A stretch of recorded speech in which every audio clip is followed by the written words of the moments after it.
السلام علیکم، محمد اظہر صدیق اپنے پروگرام میس ویوز کے ساتھ حاضر خدمت ہے۔ لاہور میں دفتر بیٹھا ہوں، اتنے ڈھیر سارے فون ہیں یار، بہت پیار کرتے ہیں آپ لوگ، اللہ تعالیٰ آپ کو زندگی سے دے۔ دیکھیں میری کوئی ذاتی جنگ کوئی نہیں ہے، وہ ہمارے کئی دوست میں ویسے مذاکر کہہ رہا ہوں کہ شہرت کس کی ضرورت کوئی نہیں ہے جناب، اللہ تعالیٰ کا شکر ہے، بتعز من تشاء وتذل من تشاء بیدک الخیر۔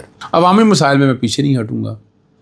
مجھے بہت سے سابقہ ججز کے فون آئے اور انہوں نے کہا کہ تم اصولوں پہ کھڑے ہو، اور میری اصل میں ہائی کورٹ بار کی جو تقریر ہے وہ بہت چبھ رہی ہے بہت سے لوگ۔ اس کے بیک آخر میں جو آج ضرور میں کہوں گا کہ وہ ضرور چلا دیں، وہ والی تقریر جو ہے نا میری، وہ آخری حصے میں ضرور چلا دیں، آپ کو اندازہ ہو جائے گا کہ وہ کیوں چبھ رہی ہے۔ میں نے اس نظام کو ننگا کیا بھائی، یعنی آپ کی انتظامیہ کچھ کرتی نہیں، ریگولیٹر کچھ کر رہے ہو تو اظہر صدیق کو کیا، یعنی آپ مجھے صرف اتنا بتا دیں کہ آپ کے مسئلے اگر حل ہو جاتے ہوں تو میں کون سی پٹیشن لے کے جاؤں گا؟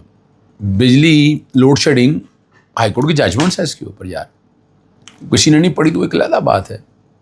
مہنگائی کے حوالے سے میں نے بڑی جدوجہد کی ہے، بہت محنت کی ہے جناب میں نے، اور نیپرا کے حوالے سے، گیس کے حوالے سے بہت سے میں نے ہائی کورٹ سے ڈائریکشن لی ہیں، اور میں یہ تو نہیں کہ نہیں میں ایسا کچھ کہا، ایسا کچھ نہیں کیا جناب، میں سارا کچھ کر چکا ہوں، ایک ایک چیز سامنے لا چکا ہوں۔ میرا تو مقصد بڑا واضح ہے کہ میں اصولوں پہ چلنے والا آدمی ہوں اور لوگوں کے مسائل لے کر چلتا ہوں۔ برطانیہ میں دیکھیں نا، میں رہ کے آیا ہوں، وہاں تو ایسے مسائل نہیں ہیں، یہ تو پاکستان کے اندر ہے، یہاں پرچہ درج ہو جاتا آپ کا، چلیں اگر ایسی بات ہے تو بند کر دیں پھر یہ سارا نظام سارا پکڑ کے، چینج آف انویسٹیگیشن، بجلی کا کنیکشن مل جاتا ہے، گیس کا کنیکشن مل جاتا ہے، الٹیمیٹلی آپ کو آپ خواجہ آصف کی مثال دیکھ رہے ہیں نا، وہ کیا ہے خواجہ آصف کے حوالے سے۔ چلیں ان باتوں کی طرف بعد میں چلتے ہیں، پہلے تو ہے کہ وہ ایسی کہانی نہ کو تعلق نہ واسطہ، وہ ثاقب چدڑ اور کمال ہے، وہ بھائی ضمانت اس کی ہو جانی ہے، 24 جون تک ہو گئی ہے۔ اس کا مطلب یہ ہے کہ ایف آئی اے کو گرفتاری کے موڈ میں تھا، F I a national cyber crime investigation گرفتاری کرنا چاہتا، جو انہوں نے ضمانت کروا لی ہے، صحیح ہے نا جی۔ اور میں ان کہانیوں کی طرف نہیں جانا چاہتا، میں صرف نظام بتانا چاہتا ہوں کہ جب نیشنل سائبر کرائم انویسٹیگیشن جب اٹھانا ہو، آج اگر ضمانت کرائی تو کسی نے کہا ہوگا نا کہ ضمانت کرا لیں، ورنہ تو وہ گھر سے اٹھا لیتے ہیں۔ میں کوئی بڑی مثالیں موجود ہیں آپ کے ساتھ، بتا دیں آپ کے پاس مثالیں نہیں ہیں، اتنی مثالیں آپ کے پاس، آپ صرف غور کرنے کی ضرورت ہے، غور کریں تو آپ کو بہت کچھ سمجھ آ جائے گا، لیکن نہیں، چلے ٹھیک ہے نا جی۔ اور جو ٹیکنیکل انالیسس کیا نا، اس سے الزام ثابت ہو گیا، یعنی واٹس ایپ گئے یا وہ فورینسک بھی کرائیں گے تب بھی آ جائے گا، موبائل اور 3 جون کو حوالے کیا تھا۔ اور بہرحال وہ جتنا بھی ہے قصوروار تو ہے، اس میں اب کتنی کی سزا ہوتی ہے وہ طاقتور آدمی، بہرحال پتہ چل جائے گا آپ لوگوں کو۔ Sindh high court bar association نے بہت زبردست ایک بات کہی ہے، خصوصی عدالتوں کے ججز کی تقرری کے متعلق جو نیا قانون بنایا ہے نا، 2 آئینی درخواستیں دائر کر دیں، وفاق سے حکومت اور دیگر فریقین کو نوٹس جاری کرتے سماعت 18 جون تک ملتوی ہو جائے۔ صدر ہمارے دوست ہیں حسیب جمالی، انسداد دہشت گردی اور انسداد منشیات عدالتوں کے ججز کی تعیناتی کے طریقہ کار میں ایسی تبدیلیاں کی ہیں جس سے عدلیہ کا کردار محدود ہو گیا۔ انہوں نے کہا کہ پہلے chief justice Sindh high court سے مشاورت لازمی تھی، لیکن نئی ترامیم کے بعد اس شرط کو کمزور کر دیا اور انتظامیہ کو زیادہ اختیارات دی۔ یہاں بھی آپ کو یاد ہے نیریا کے حوالے سے جو ٹرائبونل تھے وہاں میں نے شور ڈالا تھا، ٹھیک ہے نا جی۔ اور آئین عدلیہ کی خود مختاری، منصفانہ ٹرائل اور اختیارات کی تقسیم کی ضمانت دیتا ہے، جبکہ وفاقی اور صوبائی قوانین میں تضاد۔ اب یہاں صرف کہنے کا مقصد یہ ہے کہ یہ آئین اور قانون کی اگر پاسداری ہو تو بہت سی چیزیں ٹھیک ہو جانا، پر یہاں آئین اور قانون نام کی کوئی بلا ہے؟ اچھا ہے، وہ میں بھول جاتا ہوں یار، چلیں کوئی بات نہیں ہے۔ چیف جسٹس صاحب 3 جو ہے نا وہ 11 جون کو ایک خبر دی ہے، میں نے کچھ کہنا تھا، میں نے مذاق نہیں کہہ دیا اس کے، اس طرح کی خبریں سنتے رہا کریں آپ۔ اور وہ کیا ہے، جج کے خلاف شکایات، اب تو سپریم جوڈیشل کونسل میں کون سے کا آپ کو میرٹ اور یہ ساری باتیں، اب تو عددی تعداد پہ یہ فیصلے ہونے ہیں وہاں پر، یعنی آپ بظاہر جو ہے نا ابھی تک آپ کے سامنے آ چکا ہے جو وہ چیف الیکشن کمشنر اور ان کے خلاف شکایات کا سپریم جوڈیشل کونسل میں کیا حال ہوا، اور سائرین کو انصاف بر وقت فراہمی یقین، عدالتی پالیسی ساز کمیٹی. میں نے لکھا ہوا جناب مجھے بھی بلا لیں, میں آ جاؤں گا, بلا لیں مجھے, نوٹس کریں, میں آگے بتاتا ہوں کہ کیا حال ہے یہاں پر. نیشنل جوڈیشل پالیسی کمیٹی میں سمن کرے نا مجھے, میں آ کے بتاتا ہوں آپ کو کیا حالت ہے یہاں, کس طرح انصاف کے دروازے بند کیے ہیں. منگائیں نا ڈیٹا سارا, آپ کو پتہ چل جائے گا کیا حالات ہے. اور ہائی کورٹ کے نئے ججز کی تقرری اور موجودہ ہائی کورٹ کے جج کے متعلق طریقہ کار تیار کرنے سے حوالے سے رولز کی منظوری ہے. ایسے چلیں, کیا اس سے پہلے اتنا زبردست کام کرتے تھے, اب آپ کو اتنی کیا ضرورت پڑ گئی ہے. اب آپ عوام کو شاید بیوقوف بنانا چاہتے ہیں کہ نہیں ہمارا یہ نظام بہت بہتر ہو گیا. نہیں جناب, نظام برا حال ہے. یہاں انصاف کے دروازے کس طرح بند ہیں وہ آپ حیران ہو جائیں گے ان چیزوں کو سامنے رکھتے ہوئے. آپ کے وہم و گمان میں نہیں ہے کہ ہم یہاں کیا کھڑے ہیں. ٹھیک ہے نا جی. اور اس کی صدارت جو مرضی کرے, فرض کریں چیف جسٹس بھی کرتے ہیں تو کرتے رہیں صدارت, اس کا کیا فرق پڑتا ہے, کوئی فرق نہیں پڑتا. ٹھیک ہے نا جی. اور یہاں حالات یہی ہیں, لیکن بہتری کی امید پھر بھی یاد رکھنی چاہیے. اگلی جو بات ہے, جو پٹیشن میں نے فائل کی تھی, وہ نیپرا کے حوالے سے سستی, ایک طرف انہوں نے بجلی سستی کی اور دوسری طرف مہنگی کر دی ہے. فیول ایڈجسٹمنٹ کی مد میں بجلی کی قیمت میں 1.19 روپے اضافہ, سمائی ایڈجسٹمنٹ میں بجلی 1.98 روپے فی یونٹ. طریقہ کیا ہے دیکھیے, یہ طریقہ کار جینون ہے. فیول ایڈجسٹمنٹ چارجز ایک تو ماہانہ کے نوشنل ہوتے ہیں, وہ پھر جو فلکچویٹ کرتے رہتے ہیں ریٹس, تو وہ کوارٹرلی پہ آ گئے. کوارٹرلی کے بعد پھر مہینے کے. ہوتا یہ ہے کہ سیمائی کی علیحدہ ہوتی ہے, وہ ایڈجسٹمنٹ جو بھی ہے وہ ڈال دی جاتی ہے بل کے اندر. پھر جب مہینے کا آتا ہے تو پھر وہ ڈفرینس مائنس دیکھتے ہیں ہم. تو اس لیے میں نہیں سمجھتا اس کو یار, جو طریقہ کار ہے, اسی لیے اب وہ اپنا اشفاق کامران صاحبہ نے جو پٹیشن فائل کی تھی, وہ پالیسی, وہ دیکھیں کیپیسٹی چارجز کے حوالے سے میں بڑا کلیئر ہوں, انہیں یہ بنتا نہیں تھا. ٹھیک ہے نا جی. اب جتنا ہوا کیا نہیں ہوا, سچ اس طرح بھی بولنا چاہیے, حقائق آپ کے سامنے. اور آخر میں وہ پروگرام میرا دیکھ لیجیے گا جو میں نے ہائی کورٹ بار میں تقریر کی ہے, آپ کو اندازہ ہو جائے گا. یعنی یہ سمجھنے کی بات ہے کہ موجودہ حکمران, توبہ نعوذ باللہ, سمجھنے کی بات ہے اور سمجھ جائیں. اسی طرح ایک بڑی زبردست بات ہے, ذرا ضروری ہے وہ کرنے کی. میں ایک سابقہ چیف جسٹس صاحب کے پاس بیٹھا, میں نے کہا یہاں عدالتوں کے دروازے بند ہو گئے ہیں. اس کا اظہار وہ پہلے بھی کر چکے ہیں. مجھے انہوں نے ایک کہا کہ آپ پی ایل ڈی 1963 لاہور 575 پڑھیں. میں نے کہا اچھا میں دیکھ لیتا ہوں. اتنی زبردست بات کہی ہے, میں آج کی بات نہیں کر رہا. جب تک زہر کا دریاک دور دراز ملک سے لایا جائے گا, سانپ کے کاٹے ہوئے شخص کی موت واقع ہو چکی ہوگی. یہ ہے عدالتوں کا رول. ان عدالتوں نے یہ نہیں انتظار کرنا کہ تریاک لینے مجھے کہاں جانا ہے. صرف سمجھنا ہے 2-3 چیزوں کو. میں قانونی طور پر یا حقائق کے ساتھ آپ کے سامنے ثابت کر دوں گا. یعنی ہم کئی ہمارے دوست کہتے ہیں کہ شروع سے عدلیہ ایسی آتی ہے, ہو ایسے ہی چلی آ رہی ہے. 100% اس سے اتفاق نہیں. 3.5 سالوں کے اندر, اور خاص طور پر اب چلیں چھوڑیں اس بات کو, نوجوان وکلا بیٹھے ہیں, وہ 1 لاکھ, 1.25 لاکھ, 1.5 لاکھ کے قریب ریٹیں اور درخواستیں دائر ہوتی تھیں.